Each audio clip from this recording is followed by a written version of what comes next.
you were in the same room with Mr. Christides earlier. Would you say he was also of the mold of the person who would go contrary, perhaps, to popular opinion and serve a higher purpose, for example, joining the euro? Yes, and I'm less familiar with his decisions than with the decisions of Helmut Kohl and the early Angela Merkel and the later Angela Merkel. But as we move on to the current generation of political leaders, I believe that they follow more and more the pattern of populism themselves. This means that at a time when most of our problems are increasingly complex and would require long-term solutions, and then sticking to those, we see the political context at the national level in many countries being one where there aren't really leaders. The name of the game is followership more than leadership. So following the short-term requests of the people and trying to please them rather than, as political leaders some time ago used to do, project to the people one's vision, trying to persuade the people of that vision. So now they are leading from behind, as they say. Yes, they are no longer leading, they are following. And today the best politician is the one who follows most closely and most quickly the fluid demands of the electorate. So you don't think there are also genuine concerns among some parts of the people in the United States or elsewhere, or in Britain? Absolutely, but the problem with this way of making politics is that those genuine concerns are increasingly addressed through not appropriate policy measures, because the supply by the political system of decisions is geared less and less on what the politicians believe would be good for the country or for Europe, and more on what they believe will be best accepted at the next elections, or if the next elections are 1 year from now, at the next poll next week. So what is the solution to this? Is it a more technocratic approach? No, I think especially those who are in government should try to be responsible. It's as simple as that. And try to put the interest and the long-term interest of their country above their own narrow political interest. I mean, we have had, for example, in Europe, leaders who have sacrificed their political future for a cause that they thought was historically important. For example, Chancellor Kohl, after all, lost his last election because he was convinced that Europe and Germany needed Europe to have a single currency. That was not the view of his opponent Gerhard Schröder at the time. That was not the view of the people, of vast proportion of the people in Germany, and probably that cost him the election. Do you suppose Angela Merkel is also might pay in a way adopting by comparison with other national leaders, I believe that she's really much more of a leader than the others are. In her own, sometimes a bit slow, very calm way, but certainly at the peak of the crisis relating to migrants and refugees, she has displayed, I thought, a considerable vision of a leader, because I believe she knew that that would erode her popularity to some extent.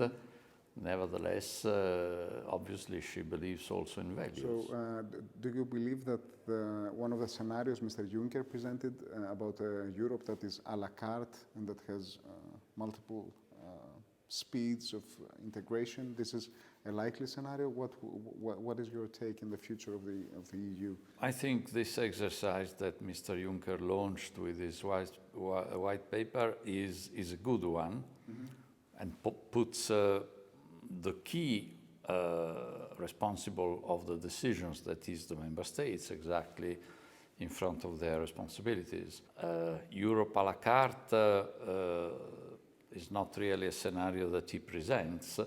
It does present something that is sometimes mentioned as a possibility for Europe's future, but that is already there today, namely the Eurozone and enhanced cooperation among some in certain areas.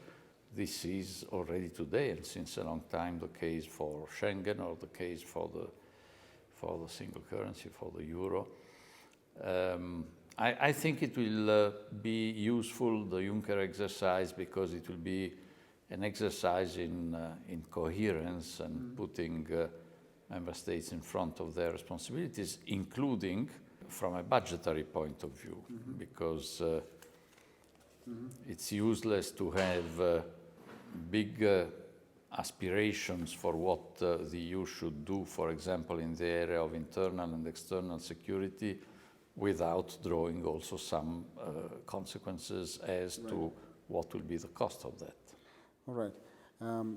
About your country, you have, well, first of all, about the EU Commission, there's this view that the Commission, the bureaucrats say that, as you like, that they are very distanced from the people, which is partly to blame why Greeks, or as I mentioned before, or other people feel a bit, how do you say, distant from those institutions.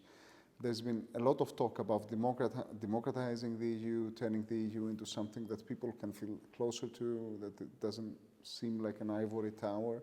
Are you satisfied with progress in this respect? Is Europe becoming more EU institutions? How can they win the love, not just the... I don't think it is necessary that they win the love it's not necessary. Of the people. Right. I don't think so. By the way, we live at a time when institutions in general are losing love, national and EU institutions, the national ones in most cases even more, are losing love, but are losing also the respect in many cases. I think that it is important that European citizens recognize that European institutions are part of having a European context. Certainly, there is a lot that needs to be improved in the institutions that work on Europe full-time. They are the Commission, the Parliament, the European Court of Justice, the ECB. Each of them does things with which one may agree or not agree occasionally, but it's not due to them that Europe has major deficiencies. Unfortunately, it is due to the one institution which is both the most important one, the Council, and populated by the heads of the national governments, the Council. And it is profoundly misleading when a prime minister says, speaking with his citizens, Europe should wake up, Europe should deliver. Normally, the Europe which works full-time has put the proper proposals on the table of the Council.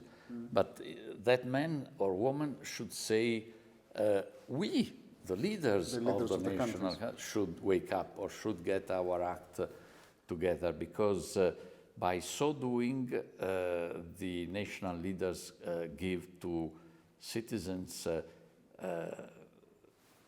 very negative message. Now, I'm not saying that the EU should not be criticized, but that the criticism should be allocated a bit more honestly to the various they're like responsible. scapegoats. Absolutely, absolutely. In a way, the EU institutions. Absolutely. And this is a major part, an increasing part of this top-down populism, which is eroding the respectability and the confidence in the EU. Are we right to worry about Italy, its political developments and its debt levels, its banking problems? Look, Italy is not the strongest country in Europe, we know that. But I remember that already the day following the Brexit vote, I received many, many requests of interviews, some of which I did, by especially the Anglo-Saxon media, BBC, CNN, CNBC, etc., as if they have a common word, which was Brexit.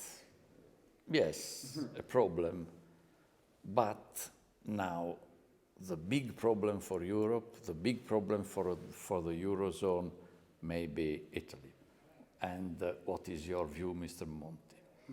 And I saw in this almost an intent to distract the attention a bit from that major catastrophe, which was Brexit, and from the growing probability that Mr. Trump would win the election in the US.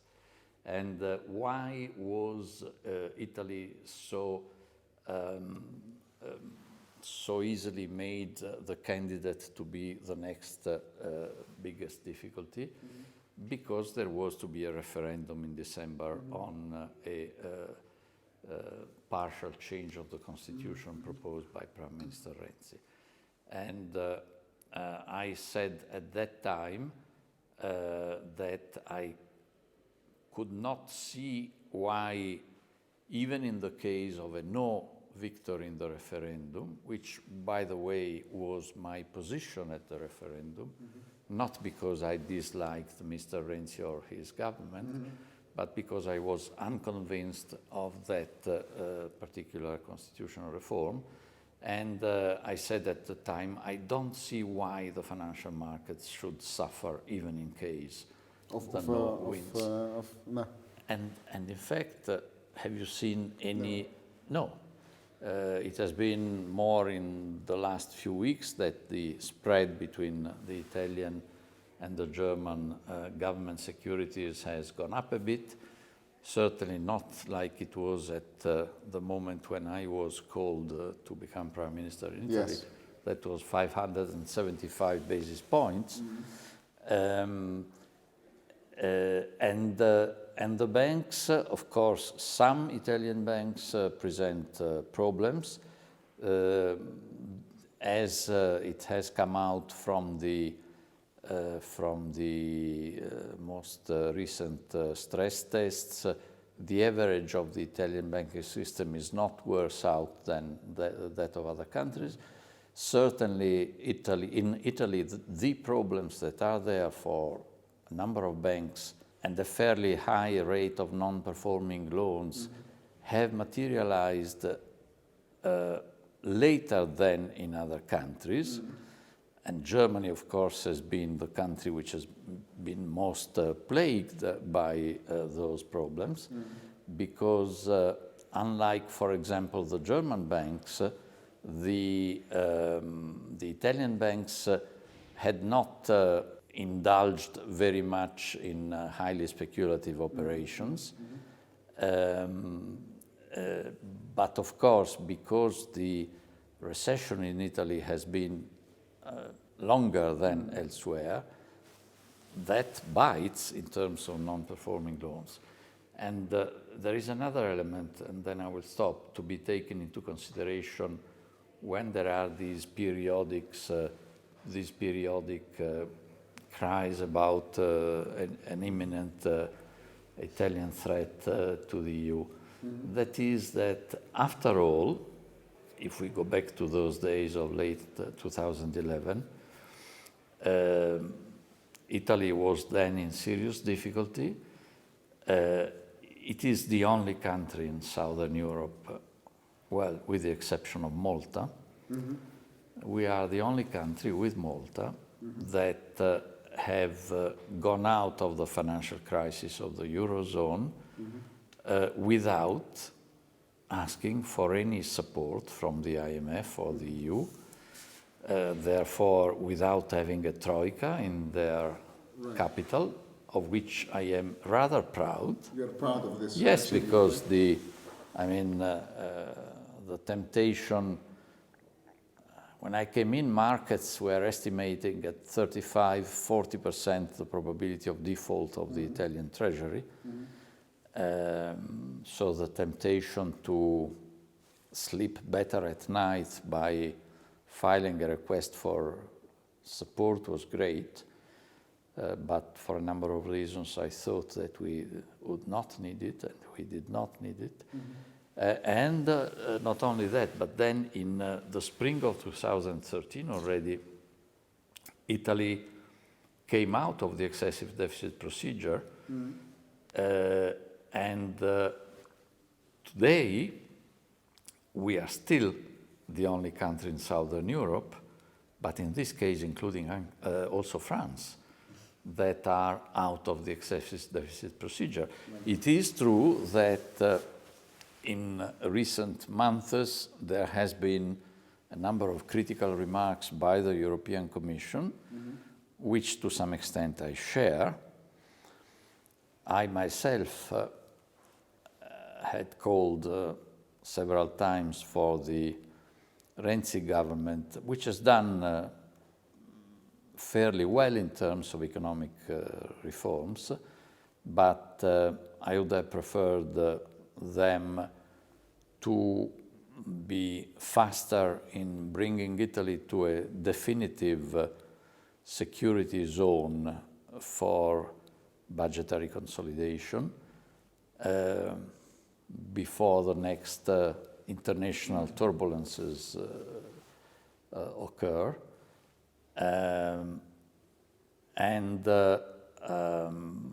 I was against a number of measures that the Renzi government took, like bonuses or tax reductions on right. specific categories, which, well, I believe responded mostly to the domestic, to the political objective of trying mm-hmm. to pump up the support for the referendum. And now, of course, we have some political uncertainties, but I think it is too easy for others in Europe to immediately jump to the conclusion that Italy will be the next. Yes, well, many projected Greece would be out for years, right? I mean, this has not actually materialized. So. All right. So if you had to guess, you would say that Italy will remain in the Eurozone in the... Oh, I have no doubt about this. And can I ask you something? I'm sorry. Yes. In Greece, this issue is not even raised. It's kind of taboo. Exactly. Among politicians. I think in Italy, it's more openly discussed. Yes. I think the country is this a good thing or a bad thing? I think it is a bad thing. I believe that the two countries in which this possibility is discussed mm-hmm. more than elsewhere now are France and mm-hmm. Italy. Mm-hmm. It was so in Spain by some mm-hmm. before the elections. But I think we have a lack of memory here, because sometimes today Frenchman or Italian or Italians would like to go out of the Eurozone because they find it a bit heavy to stick to rules that they believe, and they are right, to be largely influenced by the German vision of economic policy. But what those people in France and Italy forget is that it was never Germany which insisted on having the single currency.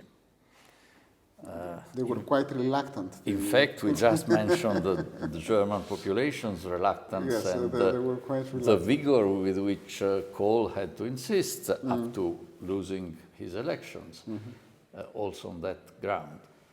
It was more than anybody else, France, but also Italy and others, but these two countries mostly, which very lucidly thought that a Europe in which a reunified Germany would be not only stronger, but also would continue to be the only country with a very, very solid currency, would be altogether not safe.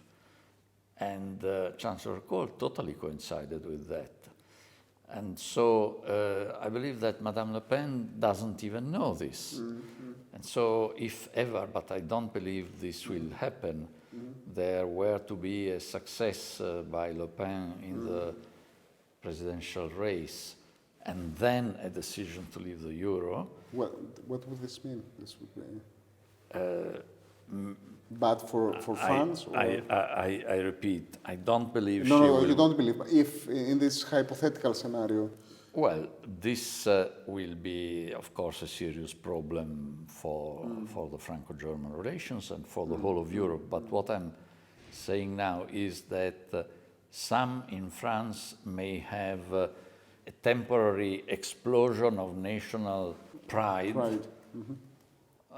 no longer being submitted to those German-inspired and at any rate little observed in France rules on budgetary discipline. But after a short while, and the same thing would go for Italy,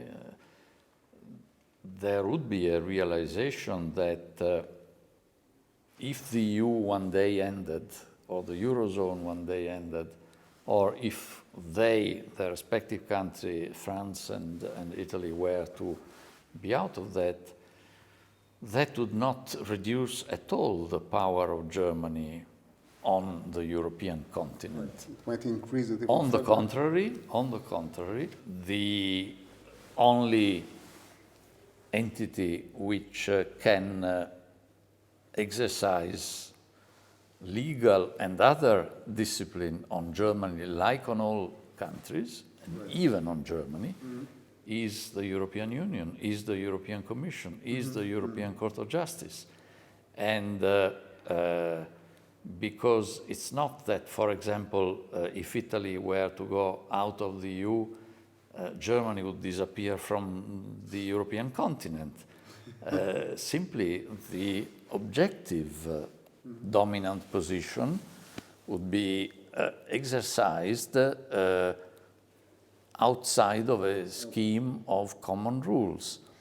And I believe this should be a worry, both for other countries, as I know it would be a worry for those Germans, the vast majority, who have some difficulties in imagining a very dominant and undisciplined Germany again. All right, two final very fast questions. Is Germany willing to play this leadership role in Europe? That many say that it should also make sacrifices to justify this role, in terms of, for example, budget surpluses or spending more to boost consumption and then help countries like Greece who are stagnant, or like the United States did after the war, for example. Do you share this view? I believe Number one, that a German leadership of sorts is already there. Right. Secondly, it's true that Germany in many cases is reluctant to be seen as. Thirdly, it would facilitate things if Germany were to take even more explicitly a role of responsible leader. That would not necessarily mean, in my view, transforming the EU into a transfer union, which they fear so much. But certainly to take a broader view, a more comprehensive view of the long-term paramount interest of Germany in the strength of EU would imply that some things that Germany, in a narrower perspective, might see as sacrifices would not be sacrifices, Such as? but would be an enlightened self-interest of Germany. Such as? For example,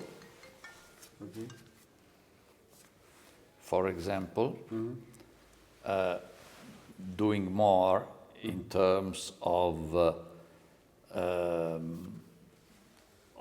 meeting the EU's concerns as on macroeconomic imbalances.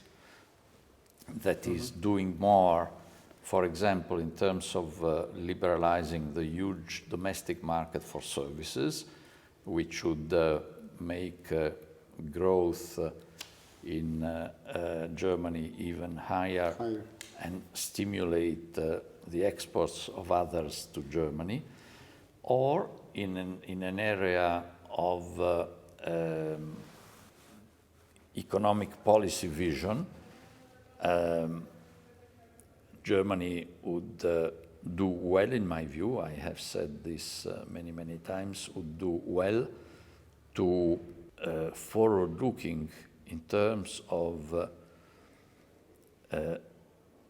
accepting some change in the rules of the Stability Pact, in particular, or almost exclusively, making a greater room for public investment, government investment in member states, very rigorously defined, supervised by EU, so that there are no fake investments. And that could be compensated, in my view, should be compensated by less granting of flexibility by the EU to countries like France or Spain, which are permanently in infringement of the Stability Pact. So you mean this spending should be exempted from the rules, or? The formulation of the Stability Pact should be closer to the so-called golden rule that Germany had in their constitution until a few years ago, namely that the government sector can can be in deficit, but just for the amount of investments that it makes. So that may be accepted, but only to the extent that there is public investment, because in that case you leave to future generations a bit more debt, but also more assets. Infrastructure. And so this would be perfectly in line with the ethical principles of the soziale Marktwirtschaft, of Ordoliberalismus, etc., etc.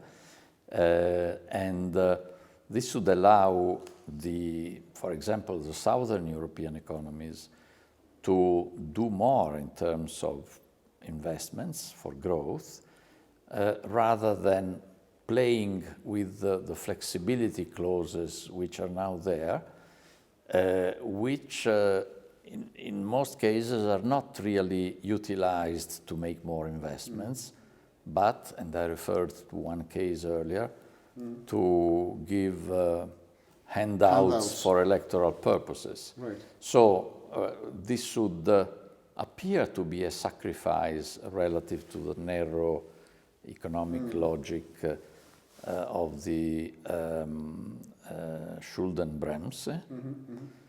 But the Germans should reflect that, number one, they have been living all through their economic miracle and until the 90s with that rule, so maybe it was not so terribly.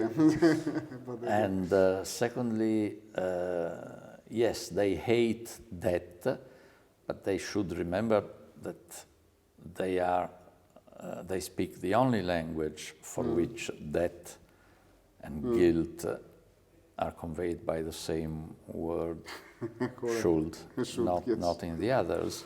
And so economic logic shows that debt ordinarily may be a bad thing, a sin, a guilt, but not, be it for a company or even for a government, when it is issued to finance serious investments, particularly at time of zero or very low interest rates, when the additional investment would bear an internal rate of return in terms of future growth much higher than zero. So when you brought this subject to Germans, what do they say? Why don't they follow this logic? Is it will it be hard to? Because if there is a weakness in Germany's capacity to exercise a positive leadership, in my view, that difficulty is a limit that is to be a bit more ready to reconsider some truths that are believed absolute truths when most of the others don't believe they are absolute truths. And I respect. My first visit to the White House as Italian Prime Minister, I was warned in advance that President Obama would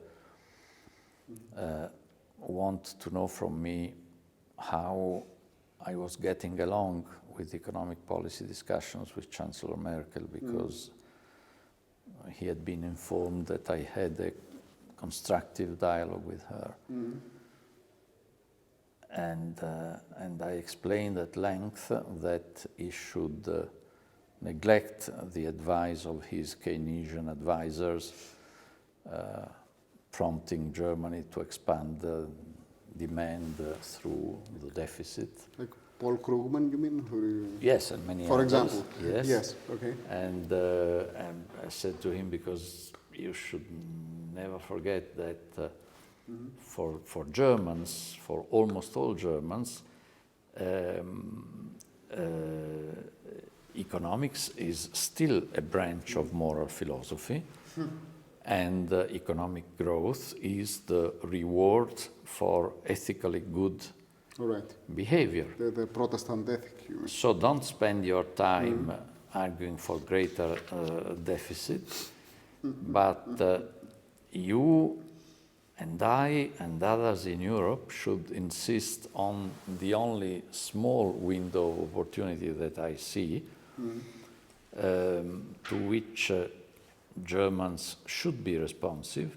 Namely, there is one category in aggregate demand that unfortunately is demand, something that Keynes liked, but fortunately is also the premise of a greater supply in the future, because it's the expansion of productive capacity, and that is public investment. So insist on that, and knocking at that door you may find more, and I'm still convinced of this. And Mr. Trump is also convinced of this. I think he has promised $1 trillion Yes, but in infrastructure spending. I am not sure that he would inscribe himself into the logical categories Right. of the ordoliberalism. Right. Mr. President, thank you so much for your time. Perhaps I have taken more than I should. Well, but the pity is that you will have to get 10 lines at most out of this. No. It will be a full Q&A. Not 10 lines. Okay. It's going to be a full interview.